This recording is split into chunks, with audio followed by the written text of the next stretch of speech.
Hi friends, നമുക്ക് സീമേൻ്റെ പുതിയൊരു ഷാഡാണ് നമ്മൾ പരിചയപ്പെടുന്നത്. മുള്ളട്രോൺ എന്ന് പറഞ്ഞൊരു ഷാഡാണ്. സോ നമ്മൾ ഓൾറെഡി മുള്ളട്രോൺ LT ലൈൻ ത്രൂ നമ്മൾ പരിചയപ്പെട്ടിരുന്നു. ഇത് അതിൻ്റെ ലൈൻ ത്രൂ എന്താ പറയുക, നമ്മുടെ ഉക്ക് ഇല്ലാത്ത വെയ്റ്റഡ് അല്ലാത്ത നമ്മൾ സാധാരണ ഡീസൽ മീനെ വരുന്ന പോലത്തെ ഷാഡാണ്. കണ്ടില്ലേ? സോ ഇതാണ് നമ്മുടെ ആ ഷാഡ് വരുന്നത്. നമുക്ക് 2 സൈസിൽ വരുന്നുണ്ട്. നമുക്ക് 4 ഇഞ്ചിൽ 4 പാക്കും, അതുപോലെ 3.3 ഇഞ്ചിൽ 4 ഇഞ്ച് 3 പാക്കും, 3.3 ഇഞ്ചിൽ 4 പാക്കും. നമുക്ക് കളറാണെങ്കിൽ നമുക്ക് പേൾ വരുന്നുണ്ട്. കണ്ടില്ലേ? പേളിൽ വരുന്നുണ്ട്, ഓപ്പണിംഗ് നൈറ്റിൽ വരുന്നുണ്ട്, ബേർഡ് ഷാഡിൽ വരുന്നുണ്ട്, അതുപോലെ തന്നെ നമ്മുടെ സെക്സി മുള്ളറ്റ്. ഇങ്ങനെയുള്ള 3-4 കളേഴ്സിൽ നമുക്ക് വരുന്നുണ്ട്.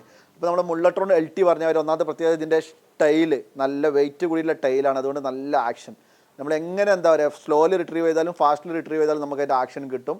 പിന്നീട് നമ്മുടെ 10X TPEയിലാണ് നമ്മുടെ പ്രൊഡക്റ്റ് ഉണ്ടാക്കിയിട്ടുള്ളത്. സീമേൻ്റെ TPEയിലാണ്. അത്യാവശ്യം നല്ല ബൾക്കായിട്ടുള്ള ബോഡിയൊക്കെയാണ് വരുന്നത്. അതുകൊണ്ട് നമുക്ക് നല്ല ആക്ഷൻ കിട്ടുന്ന നല്ല പ്രൊഡക്റ്റാണ്. അപ്പോൾ നമ്മുടെ ടാക്കിൾ ടിപ്സുമായിട്ട് ബന്ധപ്പെട്ട് കഴിഞ്ഞാൽ നമ്മുടെ സീമേൻ്റെ ഏറ്റവും പുതിയ പ്രൊഡക്റ്റ് നമുക്ക് 4 ഇഞ്ച് സൈസ് ആണെങ്കിൽ നമുക്ക് 4/0 അല്ലെങ്കിൽ 5/0 ഉക്ക്, നമുക്ക് വേമുക്കും വളരെ കറക്റ്റായിട്ട് ഉപയോഗിക്കാൻ പറ്റുന്ന ഒരു പ്രൊഡക്റ്റാണ്. പിന്നെ പ്രൊഡക്റ്റ് ഇറ്റ്സെൽഫ് അത്യാവശ്യം വെയിറ്റിൽ വരുന്നുണ്ട്. അപ്പോൾ അതിൻ്റെ അഡ്വാൻറ്റേജ് എന്ന് വെച്ചാൽ നമുക്കൊരു 5 ഗ്രാം സൈസുള്ള ഉക്കുകളിലും നമുക്ക് എന്താ ചെയ്യാൻ പറ്റും, വളരെ എഫക്റ്റീവായിട്ട് നമുക്ക് ഉപയോഗിക്കാൻ പറ്റും.